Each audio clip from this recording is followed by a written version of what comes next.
Buenas tardes a todos. Muchas gracias, Alicia, por estar acá con nosotros. Es un placer recibirte. Decreto número 60 del 2026, visto. El conversatorio Mujer, Memoria y Trabajo. Cuando una mujer cuenta su historia, también se escribe la historia colectiva. Considerando que este conversatorio, organizado por la Escuela Privada de Educación Integral número 12 Horizontes y el área de Mujeres, Género y Diversidad de la Municipalidad de La Roque, se realizará el próximo 19 de marzo en las instalaciones de la Escuela número 15 José Benedicto Vicué, en el marco del Día Internacional de la Mujer, destinada a estudiantes de los últimos años de nivel primario y secundario, así como a toda la comunidad, que la disertante será la señora Alicia Reynoso, enfermera de las Fuerzas Armadas y veterana de guerra. Nacida en nuestra ciudad, lo que le otorga a este encuentro un profundo valor identitario y simbólico para nuestros estudiantes y vecinos. Su trayectoria profesional y compromiso con la memoria histórica representan un ejemplo de vocación, esfuerzo y servicio que nos enorgullece a nuestra localidad. Que este conversatorio busca promover la igualdad de género, fomentar el diálogo sobre la historia de las mujeres y fortalecer la identidad local. Por ello, el presidente de la Municipalidad de La Roque decreta, artículo 1, declare ser de interés municipal el conversatorio Mujer, Memoria y Trabajo. Cuando una mujer cuenta su historia, también se escribe la historia colectiva, en el marco del Día Internacional de la Mujer. Artículo 2, comuníquese, publíquese, regístrese y oportunamente archívese. Despacho 18 de marzo del 2026.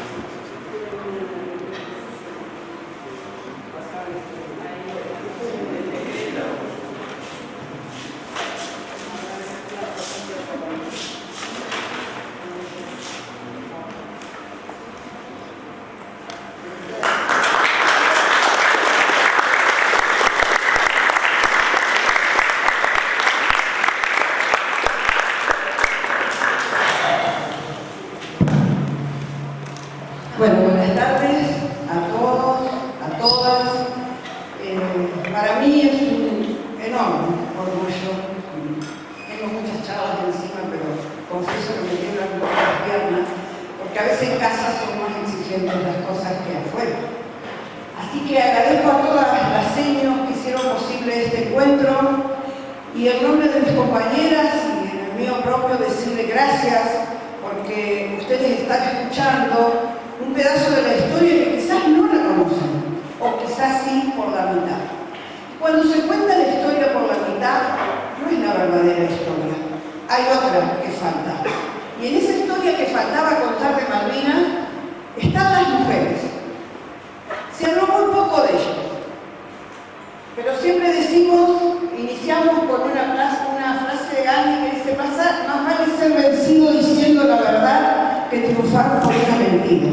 Eso les dice y les tiene que poner a ustedes que nosotros nos empoderamos, por decir una palabra de ahora, ante los poderosos que querían que no hablemos, que la mujer no tenía que hablar, que la mujer no había participado. Yo la verdad que tengo, esto no lo compré en el Mercado Libre, entonces cuando yo empecé a hablar, fueron tantas las piedras, tantos los palos, tantos los agravios, los insultos y todos los epítetos que se pueden imaginar reproducibles, que dije, algo está molestando. Cuando algo molesta es porque algo verdadero hay que decirlo. Entonces empecé a hablar de las enfermeras de la guerra de Malvinas.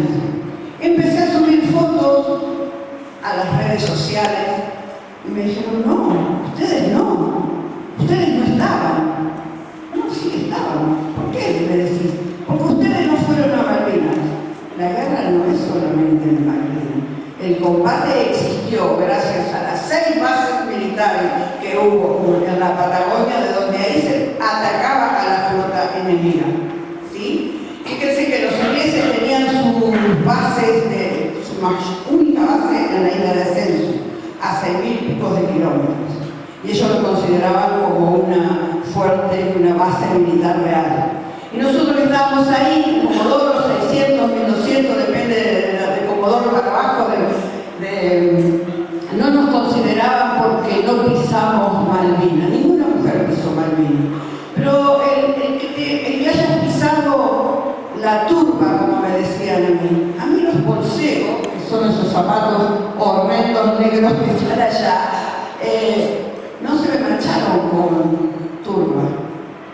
¿Con qué se me mancharon? Con sangre. Y eso no me hace ni más ni menos que de Malvinas. Sí me hace argentina, sí me hace patriota, sí me hace decir, sí, acá estoy, patria, porque me necesitas. Y eso no tiene diferencia. Estas son las veteranas que fuimos, de las cuales 2 ya no están entre nosotros y se fueron en el máximo de los silencios reconocidos por nadie. Y eso es muy triste, chicos, porque iban a pasar 200 años para que nos reconozcan, como ahora lo reconocemos a la madre de la patria porque salió en el billete.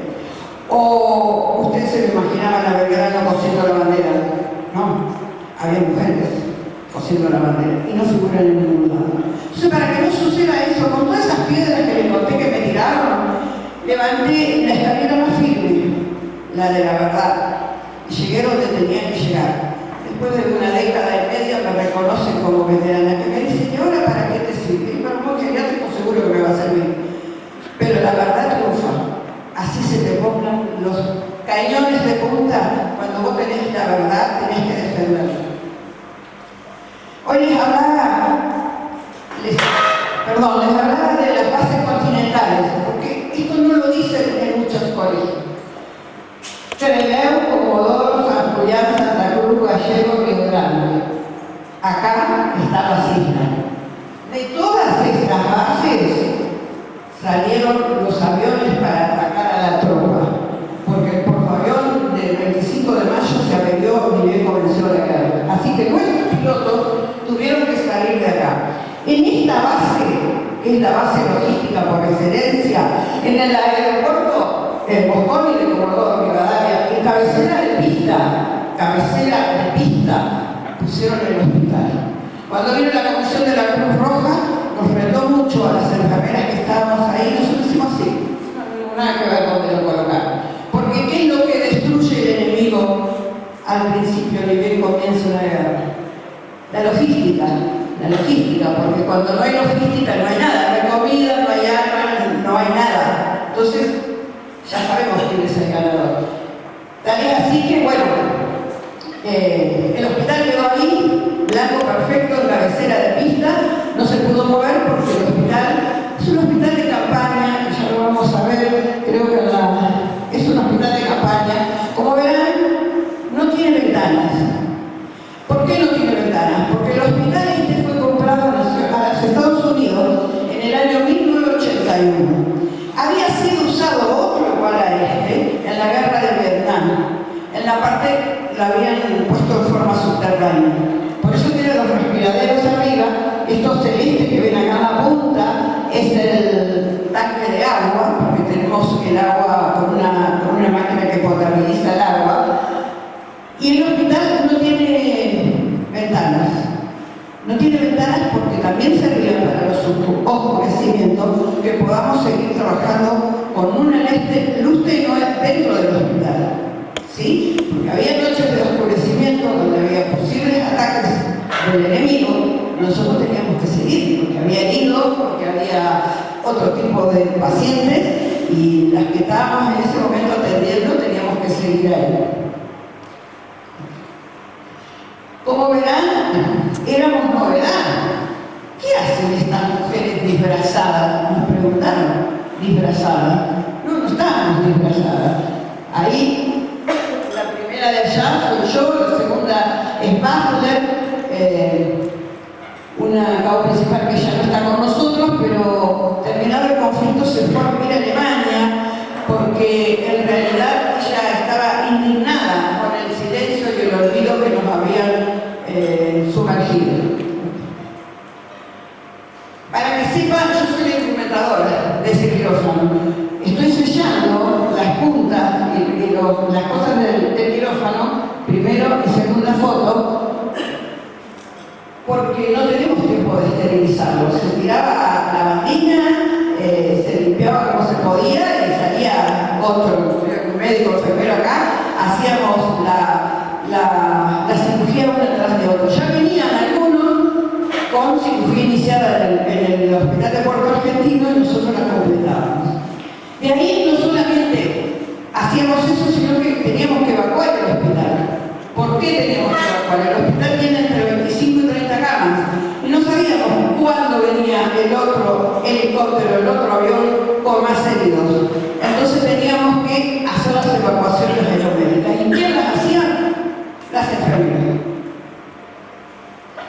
En distintas etapas del hospital, preparando el quirófano allá arriba, dormíamos en las salas de terapia porque no nos dejaban ir a ningún lado. Estábamos ahí atentos hasta el 1 de mayo con una tensa calma y después del 1 de mayo ahí nos dimos cuenta dónde estábamos. Que así el 1 de mayo a las 4:40, cuando se inician los bombardeos, ahí nos empezamos a dar cuenta dónde estábamos y empezó a llegar el trabajo. Llegaban a un hangar,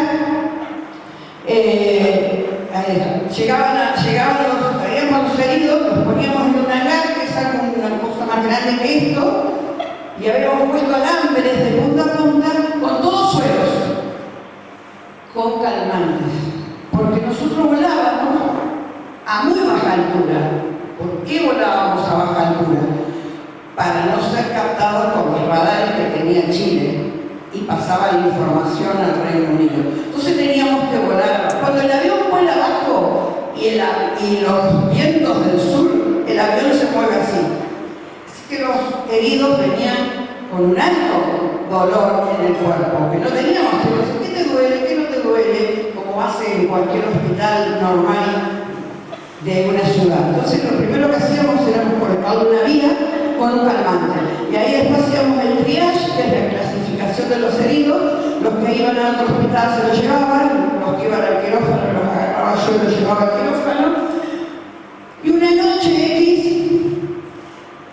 me llaman a mí y me dice, agarrá a la enfermera y seguilo a fulano. ¿Dónde vamos? Vos no digas nada, seguilo. Hay bombardeo, hay posible ataque y no sabemos qué hacer con las 5 mujeres. Imagínense que nosotros primero éramos relaquistas, nada que ver la cortita que estamos ahora. Éramos muy jovencitas, no sabían qué hacer. Nos metieron dentro de unos tanques de donde se hacen las cloacas, donde se van ahí. Y pusieron una piedra que me vio documentado, lo debe haber visto, con una bolsa de nylon blanca. Ahí abajo están las enfermeras, cualquier cosa que pase, vayan a buscar. Yo no sé el tiempo que estuve ahí. Para mí fue una eternidad. Yo no sabía que había abajo. Todo esto es oscuro, chicos. Todo esto es oscuro. Oscuridad total. No sabía si estaban usadas, no estaban usadas, si estaban muy chicos, nada. Entonces, ahí se dieron cuenta que había que hacer un refugio. Porque hasta ese momento, casi el 4 o 5 de mayo, no se habían dado cuenta que teníamos que hacer un refugio en el hospital. ¿Para qué? Para aquellos que podían resguardarse, iban y se refugiaban ahí cuando sonaba la alarma. En ese refugio teníamos todo, yerba, mar, café, galletitas, chocolate, lo que teníamos ahí, porque no sabíamos cuánto iba a costar. Y recuerdo siempre uno doctor que ya no está con nosotros, que lo primero que agarraba cuando sonaba la alarma era la guitarra. Y se ponía a tocar la guitarra en el refugio. Porque él nos decía que morir por la patria hay que hacerlo cantando. Ahí hay algunos heridos, aquel que está allá en la punta todavía nos recuerda, seguimos teniendo una amistad especial. Quienes tenemos estas medallas colgadas con mucho orgullo en nuestras vestimentas, sensación tremenda, el horror, el dolor y el olor de una guerra.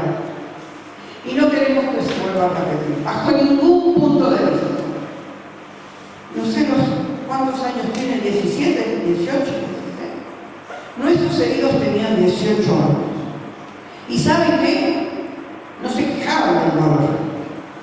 Nos pedían que los curemos rápido, porque querían volver. El grito que más se escuchaba no era "ay, me duele, ay, mamá, llámenle a mi mamá, avísenle a mi mamá". Recuerden que había chicos de todos lados, había del Chaco, de todos lados de Misiones. Entonces, cuando a mí me preguntan ¿qué recordás cuando no quise, primero que no se puede, pero no quise poner muchas fotos sensacionalistas, porque para eso están las películas de los yankees, ¿no? Que son ideales para hacer esas cosas, mostrar sangre, delito. Yo quiero que se queden con la imagen de que estas personas tenían 18 años. Un servicio militar obligatorio, donde no podían decir no, y que muchos de ellos fueron a la guerra sin una instrucción previa, porque se inicia el servicio militar en febrero, entre que hacen la realización médica, bla, bla, van bien. Marzo, abril ya estábamos en la guerra. Muchos de ellos la guerra fue la instrucción propiamente dicha. No sabían ni manejar un arma, pero estaban defendiendo la patria. Bueno, ahí, esta foto es para cuando hablamos a colegas. La colega de abajo está trabajando sin guantes. No tenemos guantes. No se usaban guantes, solamente el micrófono. Pero para atender los heridos, fíjense lo que es no trabajar sin guantes. Y sin embargo, fíjense en la otra colega que está allá arriba, que está ayudando a hacer un belpo, un yeso a un inglés, porque tuvimos prisioneros ingleses. Miren, está sin guantes. Así se trabajó en la guerra. Bueno, sigo con la foto porque esto es para muchos colegas también. No teníamos dónde hacer pis los soldados cuando iban en el avión. Entonces, porque tampoco lo habían pensado. Entonces, el ingenio argentino y de mujeres, hicimos eso de una botella de plástico, de una gaseosa, le hicimos los agujeros y ahí lo usaban de papagayo, porque tampoco hay una cosa tan elemental, ¿no? En algún momento al Consuelo tienen ganas de ir a todo. Bueno, el 14 de junio de 1982 no se terminó la guerra, señoras y señores. Cuando dicen se terminó, no, ustedes corríjanlo, no se terminó la guerra. Hubo un cese de hostilidades, o sea que ambos se pusieron de acuerdo para no seguir en ese conflicto. ¿Qué significa eso? Está dando toda esa esperanza para que el día de mañana, quizás algunos de acá, o no, o de otro lado, pero sí lo deseamos de corazón, es que vayan a recuperar lo que es nuestro, lo que nos han quitado, pero no con la guerra, sino con la palabra, con el diálogo y con las leyes que nos favorecen y nos apoyan. Por eso siempre les digo, cuando llego a esta parte de la charla, ojalá algún día algunos de ustedes estén sentados en esa mesa. Y ni piensen en una guerra, porque ¿saben qué, chicos? En la guerra nadie gana. En la guerra perdemos todos, salvo 2 o 3 que son los que venden las armas. El resto perdemos todos los vencedores y los vencidos. Y vuelvo a repetir, no nos vencieron, hicimos un impasse.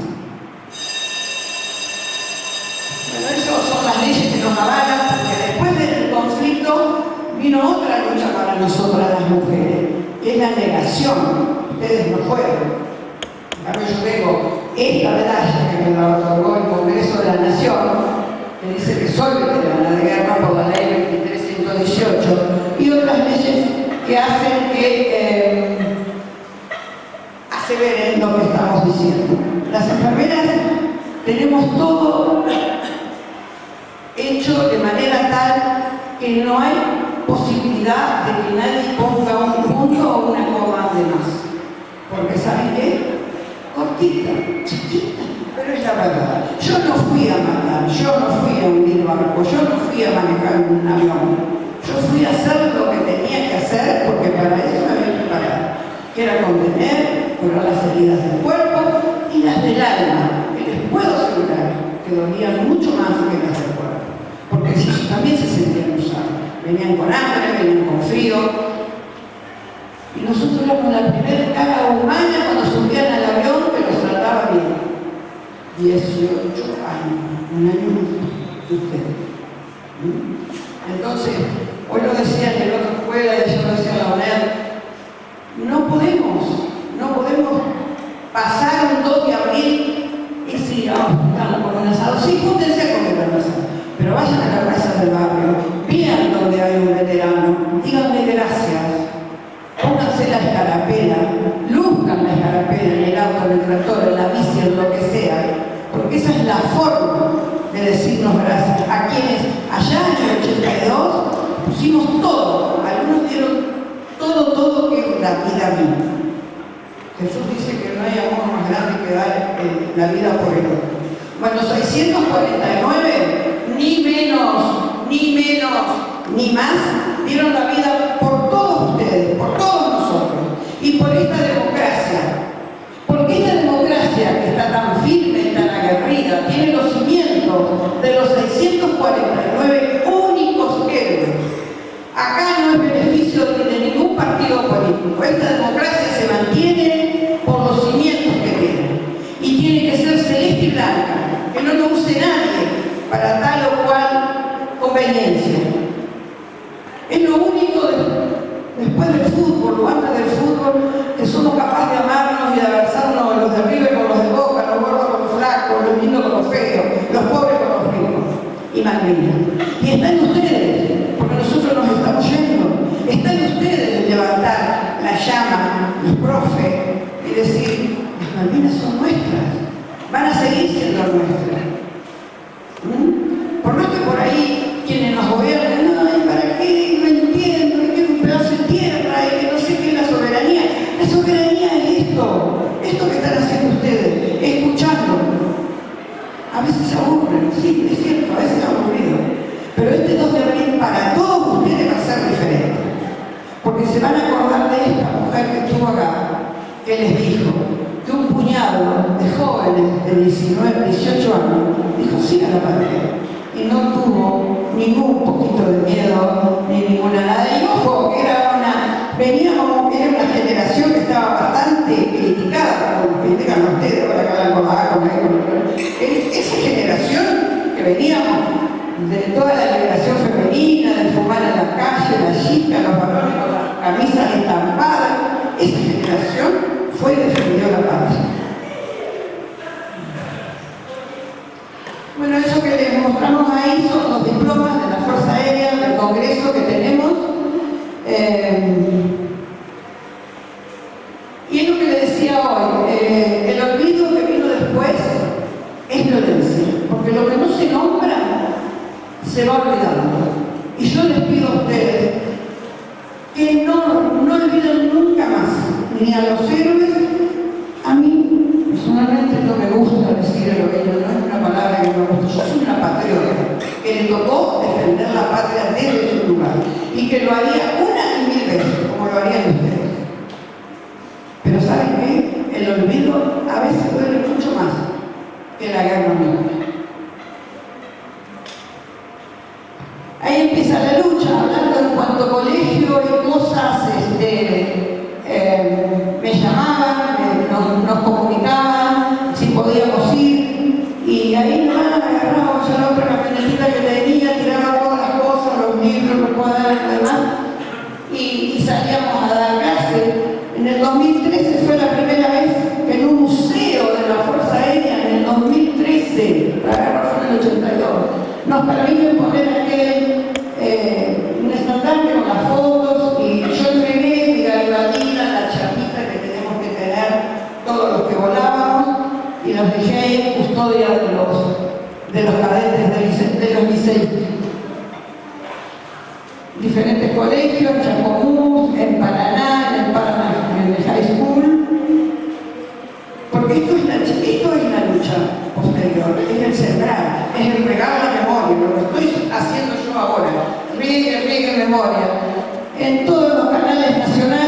e internacionales hemos hablado en el Museo Nacional de Malvinas, en la Legislatura de Buenos Aires, en Córdoba, en Rosario. Hemos caminado contando la historia de las enfermeras y aún así, en algunos lados, no niegan. ¿Por qué será, no? En el hospital, y pusimos por primera vez, pagada por nosotros, la placa con el nombre de las enfermeras. Se dan una idea de lo que tuve que pelear con el director, subdirector, con este, con aquello. Lo hicimos nosotros, tenían que dejar un lugarcito. Después fueron otros y dijeron, no, en este lugar no, pero lo van arriba, donde no se ve. Siempre ocultando. No sé si me entienden lo que quiero decir. Bueno, ese fue el primer desfile que tuvimos en Palomar, y ese es el desfile del Bicentenario, donde la gente desbordaba cuando veía a las enfermeras, porque algunos sabían la historia, otros no, pero bueno, ahí estábamos, en Buenos Aires, diciendo presente. Toda esta lucha me llevó a estar en el Bicentenario en un anuario, formando nada más y nada menos que con los grandes próceres que hicieron algo por esta Argentina, por esta independencia. 199 hombres, 5 mujeres. Y hay más, ¿no? Hay más, 5 mujeres que han hecho algo por la independencia. Eso no me quita mérito de estar formado en la historia argentina, una entrerriana, una enfermera, atrás y siguiendo a Juana Zurduy.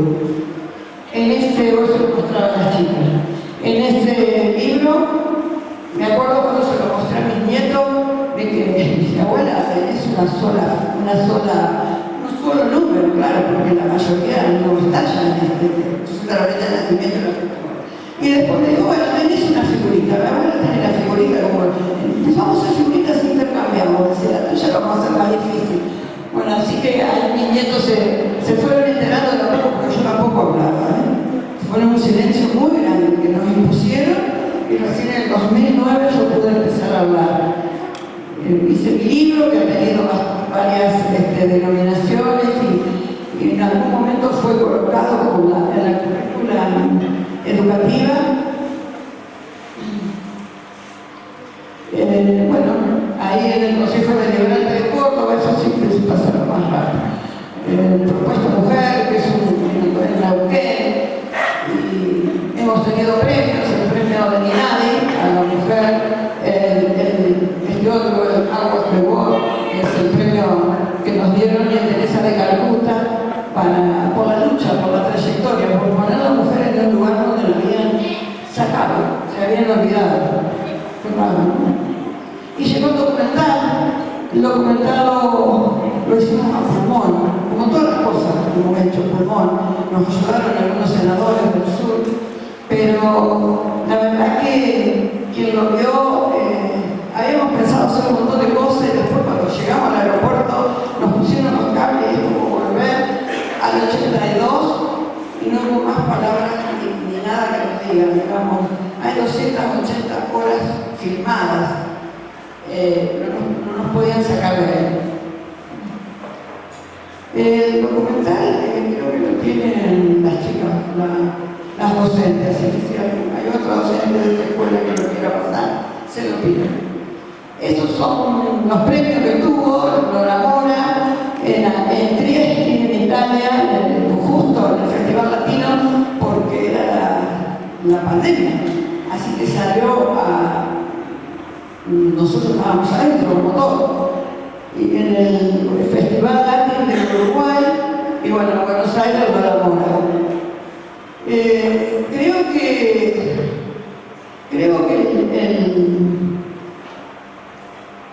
el triunfo más grande es que hasta hace 3 años atrás no había ninguna escuela con el nombre de enfermera o veterana, eran todos veteranos, héroes de Malvinas. Y hemos logrado 8 escuelas a lo largo de la Argentina. Y tenemos 2 gabinetes de clínica médica, uno en Palanacito, al cual fui a la inauguración, que llevan nombres de enfermeras, o sea, gabinetes de la escuela de enfermería, ¿no? Y eso fue hecho pulmón. de regar, de hablar, de pelear. Y bueno, hay facultades que tienen los nombres nuestros también, de las enfermeras. Y el Consejo Deliberante de Concordia también tiene un aula que se llama Héroes y Heroínas de Malvinas. Y bueno, hay otras escuelas que hicieron que cuando llegamos a los 40 años no se hablaba, se seguía sin hablar de las mujeres. Pero por esas cosas de la vida, yo siempre digo, se alinean los planetas, se empezaron a pintar porque sí, murales en toda la Argentina, desde el norte al sur, desde el este al oeste. Algo de 25 murales hay pintados con nuestra historia. Eso está bueno, porque se ve. Bueno, el año pasado, durante años, no me acuerdo, se declaraba por la señora vicegobernadora como ciudadana ilustre de Entre Ríos, porque las veteranas son 4 de Córdoba, 4 de Buenos Aires y una entrerriana. Única entrerriana. Así que bueno, le dieron el premio ese, que me honra, por supuesto, en la Cámara de Senadores. Y bueno, después fueron en Cava, en Córdoba, pero como yo siempre digo, cuando uno lo reconoce en todos lados, pero a veces en su casita no, duele porque es la familia, es la sangre, es la tierra. Bueno, gracias a Dios pude en Cabo, en el Paraná, tener más que nada una argentina, una entrerriana. Esa para los 40 años estuve hablando en la BBC de Londres, de todas las radios de televisión japonesa.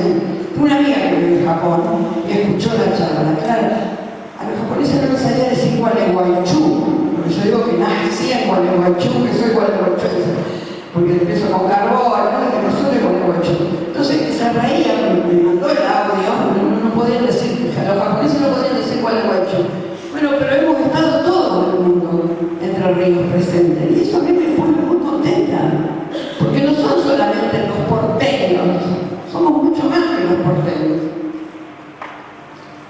También se hizo una obra, Volar de Luto, con el dramaturgo Serralunga, que recibió, por supuesto, el premio Argentores del año pasado, y que también se basó en el libro mío. ¿Y eso qué es? Bueno, Ramallo, provincia de Buenos Aires, tiene un intendente que es veterano, o el secretario del intendente, no recuerdo bien, y ha hecho todo un acto simbólico, es malvinero 100%. Y allá, en la primera foto, la primera vez que presidí una ceremonia, una mujer presidí una ceremonia en Villa Mercedes, San Luis, no habló el intendente, no habló el jefe de brigada, no habló los militares, habló una mujer. Eso dice mucho, ¿no? Dice mucho de esa lucha.